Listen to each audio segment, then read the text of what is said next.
Most people hear this question and answer too fast. They say no. They say Somalia is weak. They say Ethiopia is too strong.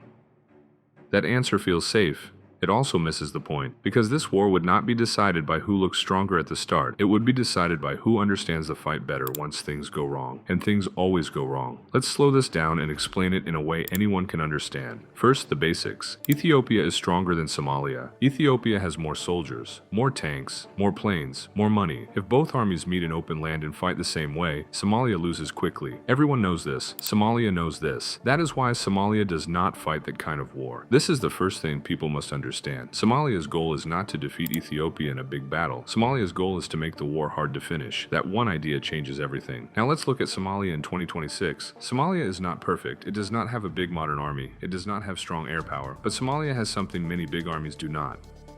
Experience with chaos. For years, Somalia has lived in instability. Its soldiers are used to uncertainty. Its systems are built to work even when things are messy. That matters more than it sounds, because big armies hate mess. Big armies want clear fronts, clear targets, clear plans. Somalia builds its strategy around denying those things. The war does not start with a loud attack. It starts quietly.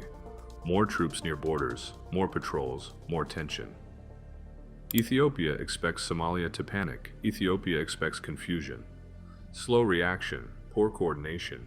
That expectation shapes Ethiopia's first moves, and that becomes Ethiopia's first mistake, because Somalia does not panic, Somalia does not rush. Instead, Somalia tightens control, commanders talk more, units share information, regions coordinate better, nothing dramatic happens, but inside the system, things improve. Now Ethiopia applies pressure. Small advances, heavy presence, strong signals. This is meant to force Somalia to react everywhere at once. Somalia refuses. Somalia chooses where to fight. Some areas stay quiet, some areas resist strongly, some areas are left empty on purpose. This confuses Ethiopia, because Ethiopia wants one clear battlefield.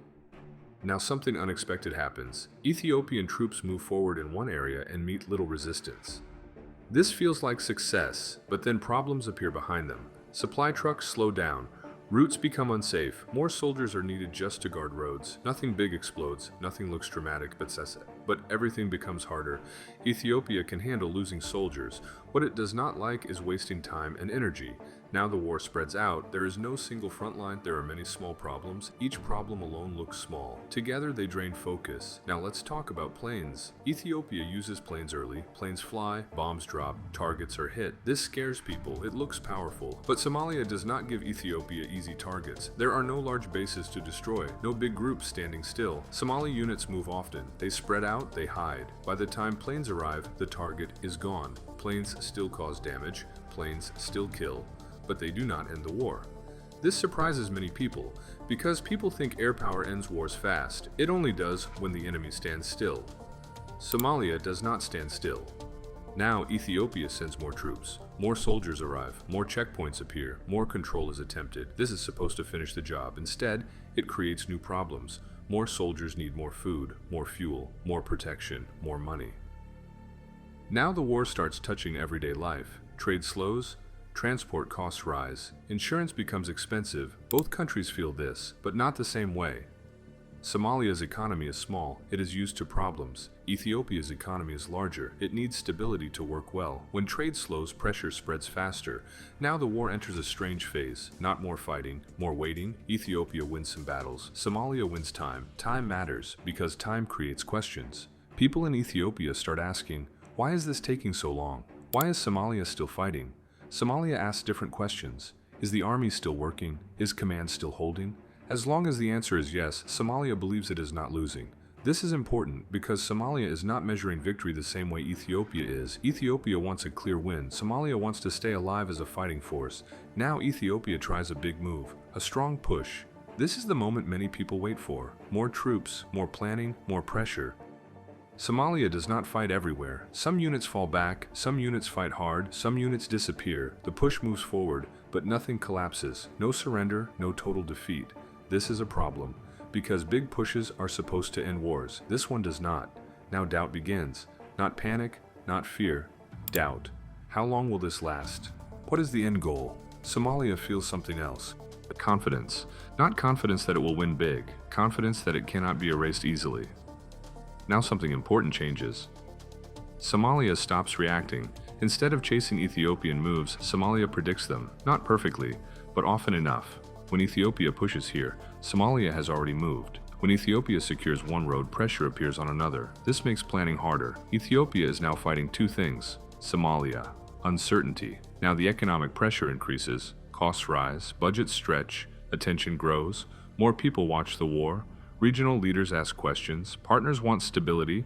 This limits Ethiopia's options. Somalia understands this. Somalia stays calm. No big speeches, no wild threats, just steady resistance.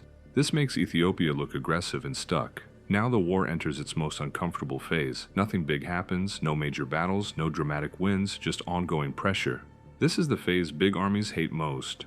Because there is no victory moment, only cost.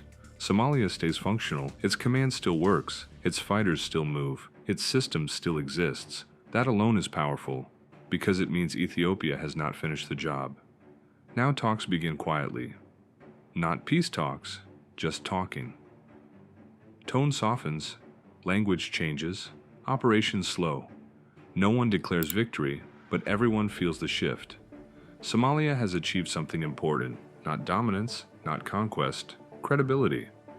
Somalia has shown it cannot be pushed aside easily. Ethiopia remains strong, but it did not get a clean win.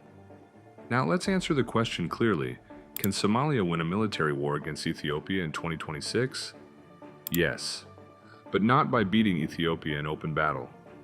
Somalia wins by making the war hard to end, by confusing plans, by choosing when and where to fight, by surviving long enough to change the story. Winning here does not mean taking land. Winning means staying a fighting country, and once Somalia proves that, the war changes. That is why this conflict would surprise many people. That is why it would not end the way most expect, and that is why, minute by minute, people would keep watching, because they would keep asking the same question. How is Somalia still standing? And once that question appears, the war is already different.